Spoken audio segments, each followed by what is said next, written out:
Today, we're talking about themes, a broad and nebulous topic that I likely won't be able to do justice to in the 8 to 10 minutes of this video, but we'll see how much damage we can do.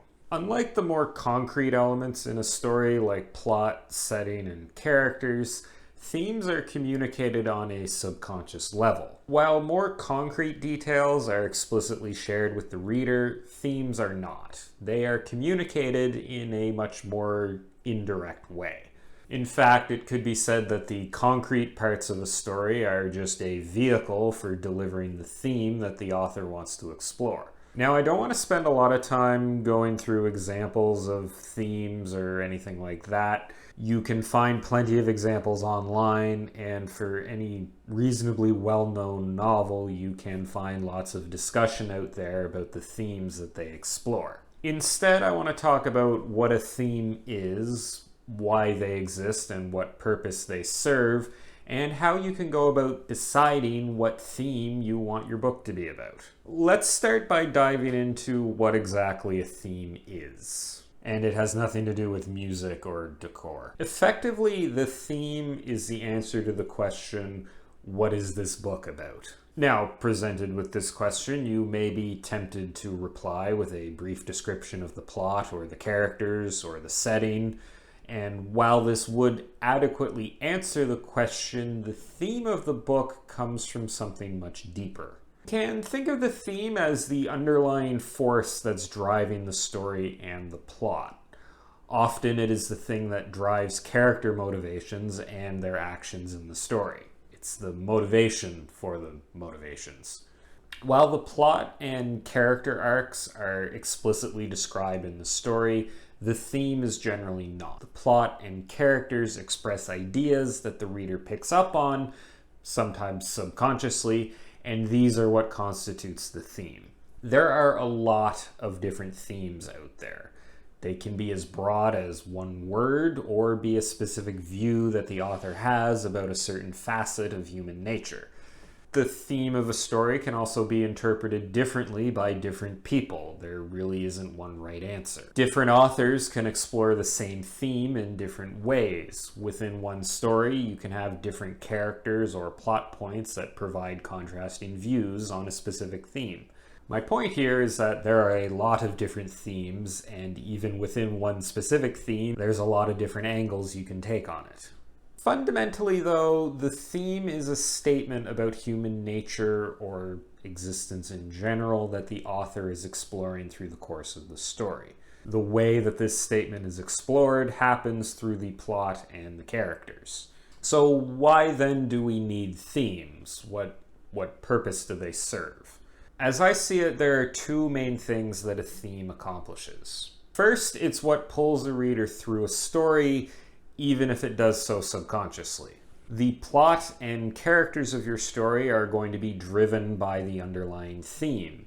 And if this theme is a compelling idea for the reader to explore, then they are going to want to explore it. All the deep, thought-provoking questions and emotional responses that stories generate are usually tied to the theme in some way.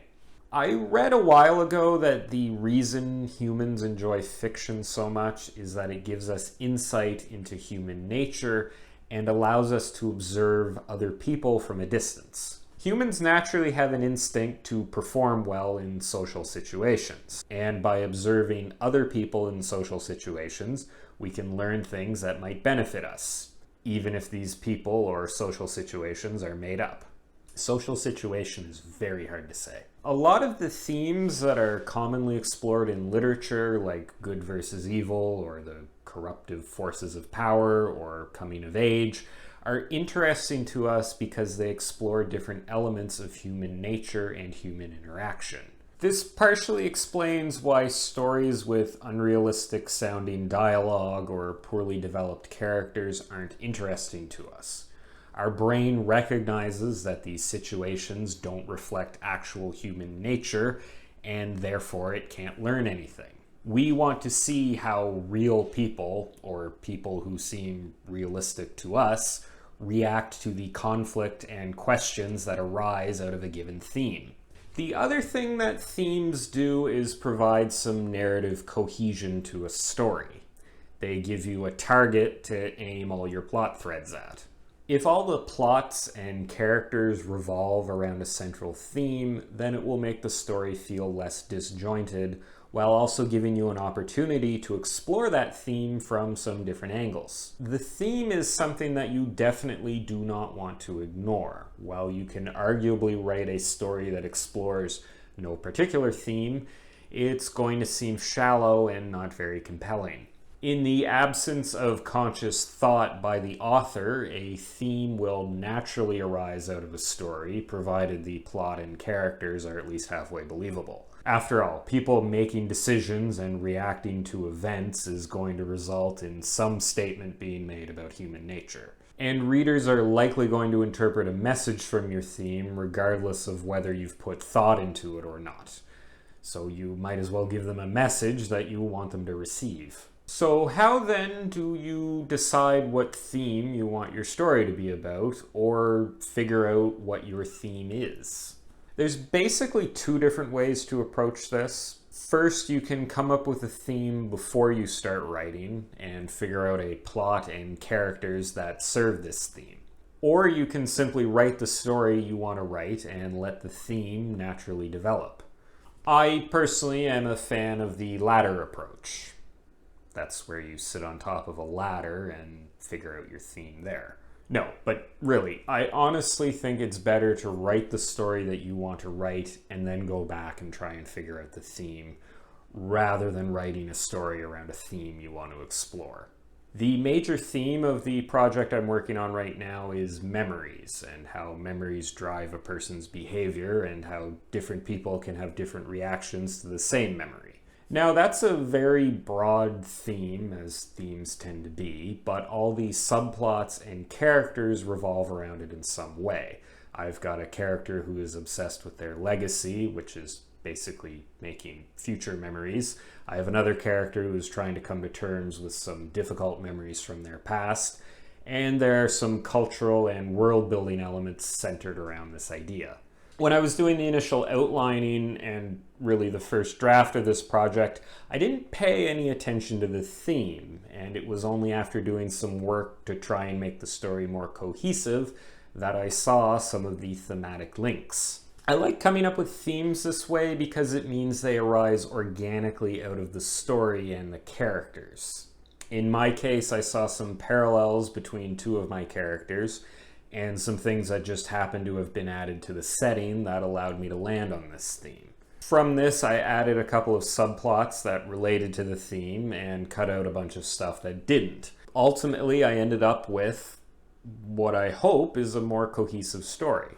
If you're having trouble getting your head around themes, or you aren't sure what theme underlies the story you want to tell, writing the story and letting the theme come out on its own is a valid approach. And that's an idea I'd like to emphasize here. While a theme is an important part of a story and something that you should devote some thought to, it's also something that can arise without any work from the writer at all.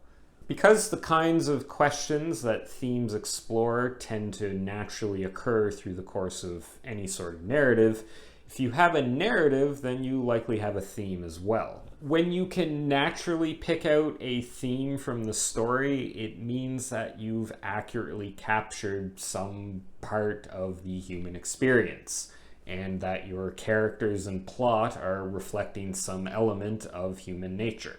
This is arguably a much better way to explore a theme rather than coming up with a theme beforehand and writing a story about it. That's not to say that you can't do that. There's a lot of great books that have been written starting from a central idea and exploring it. You just need to be aware of the pitfalls of that approach. So my advice is to not worry too much about themes right now. Write your story, explore some ideas that you're interested in exploring, and then give some thought to it. Preferably more thought than I gave to the conclusion of this video, which was none. I didn't write a conclusion. I hope you enjoyed this video and found the information in it useful. If you want to see more stuff like this, you can check out all my other writing advice related videos and subscribe to my channel. I post new videos every Wednesday. Thanks for watching, and I'll see you next time.